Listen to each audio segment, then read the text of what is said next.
Hello everyone, welcome back to my YouTube channel. My name is Vatika Singh और आज के इस वीडियो में हम यह जानेंगे कि रसायन विज्ञान केमिस्ट्री में लेसन प्लान पाठ्य योजना कैसे बनाते हैं।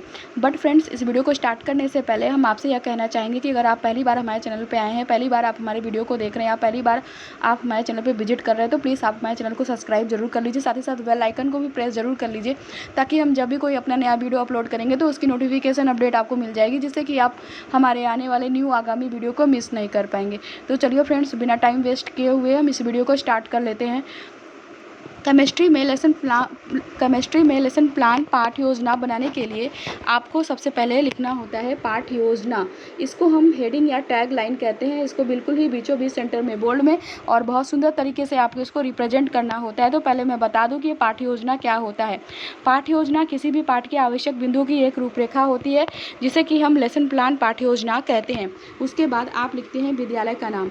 आप जिस भी विद्यालय से अपना बीएड बीटीसी डीएलएड कर रहे होते हैं, उस विद्यालय का आपको यहाँ पे नाम लिखना होता है। उसके बाद आप लिखते हैं दिनांक। जिस भी डेट को आप अपनी लेसन प्लान पाठ्य योजना को बनाते हो, उस डेट को आपको दिनांक में यहाँ पे लिखना होता है। उसके बाद आप लिखते हो कक्षा। जिस भी कक्षा के लिए अपनी पाठ्य योजना लेसन प्लान को आप बनाते हैं, उस कक्षा को आपको कक्षा में लिखना होता है। उसके बाद आप लिखते हैं विषय। जिस विषय में आप अपनी लेसन प्लान पाठ्य योजना को बना रहे होते हैं, उस विषय को आपको विषय में लिखना होता है। उसके बाद आप लिखते हो चक्र। टीचिंग करने के दौरान जो समय आपको दिया जाता है, बच्चों को पढ़ाने के दौरान जो पीरियड आपको दी जाती है, उसी पीरियड को आपको चक्र में लिखना होता है। उसके बाद आप लिखते हो अवधि। टीचिंग करने के दौरान जो समय आपको दिया जाता है, लेसन प्लान बनाने के दौरान जो आपको समय दिया जाता है, उसी समय को आपको अवधि में लिखना होता है। उसके बाद आप लिखते हो प्रकरण। यहाँ पे हमारा प्रकरण है कार्बन और उसके यौगिक। प्रकरण से मैं बता दूं ये प्रकरण क्या होता है। ये जो प्रकरण होता है, यह पाठ का नाम होता है। इसको बिल्कुल ही बीचों बीच सेंटर में बोल्ड में और बहुत सुंदर तरीके से आपको इसको रिप्रेजेंट करना होता है, लिखना होता है। उसके बाद आप एक ऐसी सीधी लाइन खींच देते हैं। इसे हम विषय का इंडेक्स कहते हैं। इसे हम विषय का ब्लॉक भी कहते हैं। इस विषय के इंडेक्स में, इस विषय के ब्लॉक में हमने आपको विषय के बारे में संक्षिप्त में सारी जानकारी आपको यहाँ पे दे रखी है। उसके बाद आप लिखते हैं उद्देश्य कथन। उसके बाद आप लिखते हैं सामान्य उद्देश्य। उसके बाद आप लिखते हैं सामान्य उद्देश्य। तो पहले मैं बता दूं कि यह सामान्य उद्देश्य क्या होता है। आप जो विषय बच्चों को पढ़ाने जा रहे हैं, उससे बच्चा क्या सीखेगा, उसे ही हम सामान्य उद्देश्य कहते हैं और उसे ही हम सामान्य उद्देश्य में लिखते हैं। सामान्य उद्देश्य में हम अपने विषय के बारे में 5, 6, 7, 8 पॉइंट्स लिखते हैं। एक इम्पॉर्टेंट जानकारी मैं आपको यहाँ पर दे दूँ, जैसे कि आप रसायन विज्ञान केमिस्ट्री की 1 से 35 लेसन प्लान बना रहे हैं, तो आप अपने 1 से 35 रसायन विज्ञान के लेसन प्लान में यही सामान्य उद्देश्य आप बार बार लिख सकते हैं। सामान्य उद्देश्य में यहाँ पे हमारा पहला पॉइंट्स है छात्रों में विज्ञान विषय के प्रति रुचि उत्पन्न करना। दूसरा पॉइंट्स है छात्रों को तार्किक व मानसिक क्षमता का विकास करना। तीसरा पॉइंट्स है छात्रों में वैज्ञानिक दृष्टिकोण का विकास करना। और चौथा पॉइंट्स हमारा यहाँ पे है छात्रों को विज्ञान विषय की उपयोगिता से अवगत कराना। पांचवा पॉइंट है छात्रों को वैज्ञानिक प्रशिक्षण प्रदान करना। उसके बाद आप लिखते हैं विशिष्ट उद्देश्य। तो पहले मैं बता दूं कि यह विशिष्ट उद्देश्य क्या होता है। आप जो पाठ बच्चों को पढ़ाने जा रहे हैं, उससे बच्चा क्या सीखेगा, उसे ही हम विशिष्ट उद्देश्य कहते हैं और उसे ही हम विशिष्ट उद्देश्य में लिखते हैं।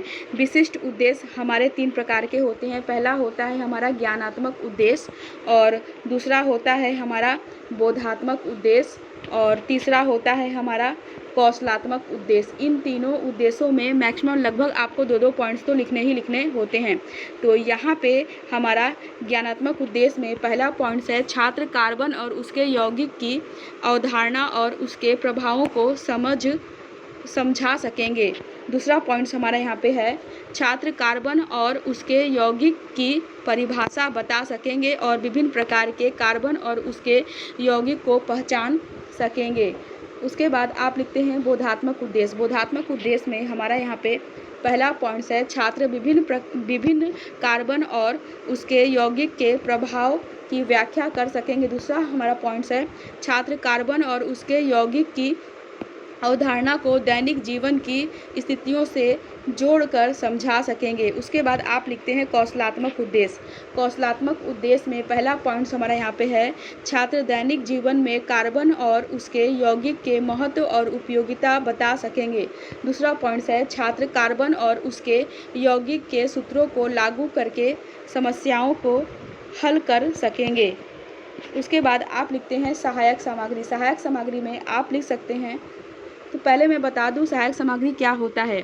आप बच्चों को ब्लैक बोर्ड में जिन सामग्री का यूज करके कोई भी टॉपिक एक्सप्लेन करते हैं, समझाते हैं या क्लियर करते हैं, उसी सामग्री को हम सहायक सामग्री कहते हैं। और सहायक सामग्री के रूप में आप लिख सकते हो चाक, डस्टर, रंगीन संकेतक तथा कक्षा उपयोगी सामग्री आदि। उसके बाद आप लिखते हैं पूर्व ज्ञान।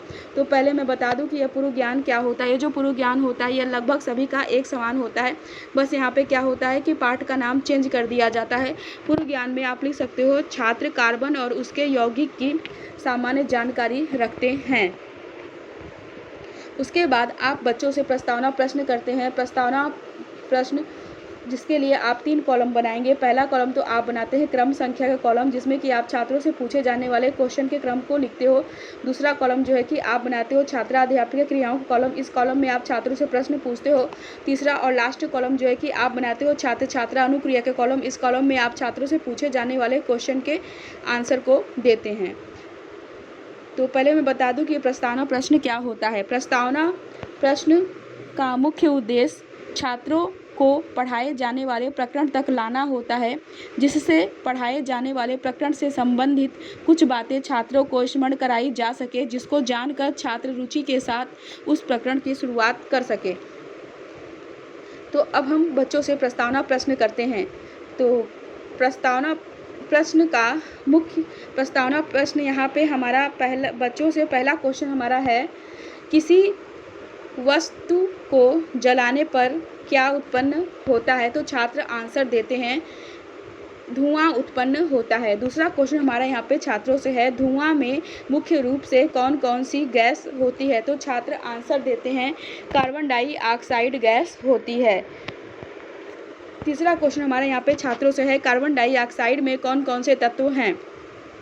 छात्र आंसर देते हैं कार्बन, सी तथा ऑक्सीजन।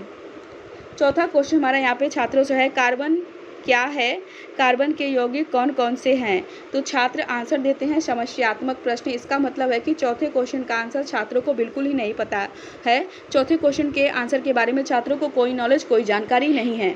उसके बाद आप लिखते हैं उद्देश्य कथन। उद्देश्य कथन में आप लिख सकते हो, बच्चों आज हम सब कार्बन और उसके यौगिक के बारे में विस्तार से अध्ययन करेंगे। उसके बाद आप लिखते हैं प्रस्तुतिकरण। प्रस्तुतिकरण में आप लिख सकते हो, अध्ययन अध्यापन की सुविधा की दृष्टि से पाठ को 2 पार्ट्स में डिवाइड किया जाता है। उसके बाद आप व्याख्या करते हैं, जिसके लिए आप 4 कॉलम बनाएंगे। पहला कॉलम तो आप बनाते हैं शिक्षण बिंदु का कॉलम। इस कॉलम में व्याख्या करने वाले तथ्यों का नाम लिखते हैं। दूसरा कॉलम जो है कि आप बनाते हैं छात्रा अध्यापक क्रियाओं कॉलम। इस कॉलम में आप व्याख्या करते हैं। तीसरा कॉलम जो है कि आप बनाते हैं छात्र छात्रा अनुक्रिया का कॉलम। इस कॉलम में आप लिखेंगे छात्र ध्यानपूर्वक व्याख्या को सुनेंगे। चौथा और लास्ट कॉलम जो है कि आप बनाते हैं श्यामपट्ट कार्य का कॉलम। इस कॉलम में आप व्याख्या करने के बाद मुख्य पॉइंट्स को, मुख्य तथ्यों को लिखेंगे। तो अब हम व्याख्या कर लेते हैं। यहाँ पे हमारा व्याख्या करने का टॉपिक है कार्बन और उसके यौगिक का अर्थ। कार्बन और उसके यौगिक का अर्थ। व्याख्या, कार्बन और उसके यौगिक उन रासायनिक पदार्थों को संदर्भित करते हैं जिनमें कार्बन परमाणु होते हैं। कार्बन में अन्य तत्वों के साथ मजबूत स्थिर संयोजक बंधन बनाने की अद्वितीय क्षमता होती है, जिससे जटिल और विविध प्रकार की संरचनाओं का निर्माण होता है, जो जीवन और उद्योग के लिए महत्वपूर्ण हैं। इन यौगिकों में कार्बनिक और अकार्बनिक दोनों प्रकार के यौगिक शामिल हैं। व्याख्या करने के बाद आप श्यामपट्ट कार्य के कॉलम में मुख्य पॉइंट्स के रूप में पहला पॉइंट्स आप श्यामपट्ट कार्य में लिखेंगे, कार्बन और उसके यौगिक उन रासायनिक पदार्थों को संदर्भित करते हैं जिनमें कार्बन परमाणु होते हैं। व्याख्या करने के बाद आप छात्रों से बोधात्मक प्रश्न करेंगे, जिसके लिए 3 कॉलम आप बनाएंगे। पहला कॉलम तो आप बनाते हैं बोधात्मक प्रश्न का कॉलम। दूसरा कॉलम जो है कि आप बनाते हैं छात्रा अध्यापक क्रियाओं कॉलम। तीसरा कॉलम जो है कि आप बनाते हैं छात्र छात्रा अनुक्रिया का कॉलम। बोधात्मक प्रश्न के कॉलम में आप छात्रों से पूछे जाने वाले क्वेश्चन के क्रम को लिखते हो। छात्रा अध्यापिका क्रियाओं कॉलम में आप छात्रों से प्रश्न पूछते हो। छात्र छात्रा अनुक्रिया के कॉलम में छात्र आपके पूछे जाने वाले क्वेश्चन के आंसर को देते हैं। तो यहाँ पे हमारा पहला क्वेश्चन क्वेश्चन छात्रों से है, कार्बन और उसके यौगिक किन रासायनिक पदार्थों को संदर्भित करते हैं? तो छात्र आंसर देते हैं कार्बन और उसके यौगिक जिनमें कार्बन परमाणु होते हैं उन रासायनिक क्रियाओं को संदर्भित करते हैं। दूसरा क्वेश्चन हमारा यहाँ पे छात्रों से है, कार्बन में अन्य तत्वों के साथ मजबूत स्थिर संयोजक बंधक बनाने की क्या होती है? तो छात्र आंसर देते हैं, कार्बन में अन्य तत्वों के साथ मजबूत स्थिर संयोजक बंधन बनाने की द्वितीय क्षमता होती है। छात्रों से बोधात्मक प्रश्न करने के बाद आप फिर से व्याख्या करते हैं, जिसके लिए फिर से आप 4 कॉलम बनाएंगे। पहला कॉलम तो आप बनाते हैं शिक्षण बिंदु का कॉलम। इस कॉलम में आप व्याख्या करने वाले तथ्यों का नाम लिखेंगे। दूसरा कॉलम जो है कि आप बनाते हैं छात्राध्यापक क्रियाओं कॉलम। इस कॉलम में आप व्याख्या करेंगे। तीसरा कॉलम जो है कि आप बनाते हैं छात्र छात्रा अनुक्रिया का कॉलम। इस कॉलम में आप लिखेंगे छात्र ध्यानपूर्वक व्याख्या को सुनेंगे। चौथा और लास्ट कॉलम जो है कि आप बनाते हैं श्यामपट्ट कार्य का कॉलम। इस कॉलम में आप व्याख्या करने के बाद मुख्य तथ्यों को मुख्य पॉइंट्स को लिखेंगे। तो अब हम व्याख्या कर लेते हैं। हमारा यहाँ पे व्याख्या करने का टॉपिक है कार्बन और उसके यौगिक के गुण, उपयोगिता और हानियाँ। व्याख्या, गुण चतुर संयोजी प्रकृति। कार्बन 4 सहसंयोजक बंध बना सकता है जिससे यह जटिल संरचनाएं बना पाता है। श्रृंखलन, कार्बन अन्य कार्बन परमाणुओं के साथ लंबी श्रृंखलाएं, वलय और जटिल त्रिविमीय संरचनाएं बना सकता है। सहसंयोजक बंधन, कार्बन परमाणु अन्य परमाणुओं के साथ इलेक्ट्रॉनों की साझेदारी करके सहसंयोजक बंधन बनाते हैं। अपर रूपता, कार्बन कई अपर रूपों जैसे हीरा, ग्रेफाइट में मौजूद होता है जिनके भौतिक गुण भिन्न होते हैं। उपयोगिता, कार्बन और उसके यौगिकों का उपयोग ईंधन, प्लास्टिक, दवाओं और स्याही जैसे कई उत्पादों के लिए किया जाता है। उनका उपयोग आभूषण, इलेक्ट्रोड और लुब्रिकेट के लिए भी किया जाता है और वे जीवन के निर्माण खंड के रूप में कार्य करते हैं। हानि, कार्बन और उसके यौगिकों की हानियों में मुख्य रूप से उच्च सांद्रता में कार्बन मोनोऑक्साइड CO और कार्बन डाइऑक्साइड CO2 जैसे यौगिकों से स्वास्थ्य को खतरा शामिल है। इसके अतिरिक्त कुछ कार्बन यौगिकों के दहन से होने वाला वायु प्रदूषण भी एक नुकसान है। कुछ अन्य कार्बन यौगिक जैसे कि साबुन भारी पानी के साथ अपनी क्रिया खो देते हैं। व्याख्या करने के बाद श्यामपट्ट कार्य के कॉलम में मुख्य पॉइंट्स के रूप में आप श्यामपट्ट कार्य में लिख सकते हैं, कार्बन लिख सकते हैं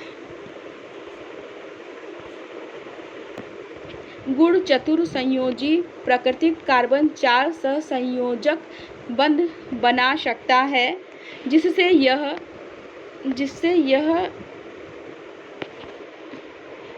यह जटिल संरचनाएं बना पाता है। दूसरा पॉइंट्स आप श्यामपट्ट कार्य में लिखेंगे, कार्बन कई अपर रूपों जैसे हीरा, ग्रेफाइट में मौजूद होता है जिनके भौतिक गुण भिन्न होते हैं। उसके बाद व्याख्या करने के बाद छात्रों से आप बोधात्मक प्रश्न करते हैं, जिसके लिए 3 कॉलम बनाएंगे। पहला कॉलम तो आप बनाते हैं बोधात्मक प्रश्न का कॉलम। इस कॉलम में छात्रों से पूछे जाने वाले क्वेश्चन के क्रम को आप लिखते हैं। दूसरा कॉलम जो है कि आप बनाते हैं छात्राध्यापक क्रियाओं कॉलम। इस कॉलम में आप छात्रों से प्रश्न पूछते हैं। तीसरा और लास्ट कॉलम जो है कि आप बनाते हैं छात्र छात्रा अनुक्रिया का कॉलम। इस कॉलम में छात्र आपके पूछे जाने वाले क्वेश्चन के आंसर को देते हैं। तो यहाँ पे हमारा पहला क्वेश्चन छात्रों से है, कार्बन कितने सहसंयोजक बंध बना सकता है? तो छात्र आंसर देते हैं कार्बन 4 सहसंयोजक बंध बना सकता है। दूसरा क्वेश्चन हमारा यहाँ पे छात्रों से है, कार्बन और उसके यौगिकों का उपयोग किन किन उत्पादों के लिए किया जाता है? तो छात्र आंसर देते हैं कार्बन और उसके यौगिकों का उपयोग ईंधन, प्लास्टिक, दवाओं और स्याही जैसे कई उत्पादों के लिए किया जाता है। छात्रों से बोधात्मक प्रश्न करने के बाद आप छात्रों को गृहकार्य दोगे। गृहकार्य के रूप में आप छात्रों को दे सकते हो, बच्चों आप सभी कार्बन और उसके यौगिक का अर्थ, गुण व उपयोगिता व हानि पढ़कर व लिखकर लाइएगा। इस तरह से आप इजी और आसानी ढंग से केमिस्ट्री में, रसायन विज्ञान में लेसन प्लान पाठ्य योजना खुद से बना सकते हैं। तो फ्रेंड्स, हम आपसे फिर से मिलते हैं अपने नेक्स्ट वीडियो में। Thank you for watching my video and subscribe my channel. Make sure friend इसे ज़रूर ट्राई कीजिएगा। इस वीडियो में आप मुझे अपना फीडबैक ज़रूर दीजिएगा। अपना प्यार जिस तरीके से आप मुझे देते आए हैं उसी तरीके से देते रहेंगे, इसी आशा के साथ अब मैं आपसे विदा लेती हूँ। Thank you so much. Thank you for watching my video and subscribe my channel.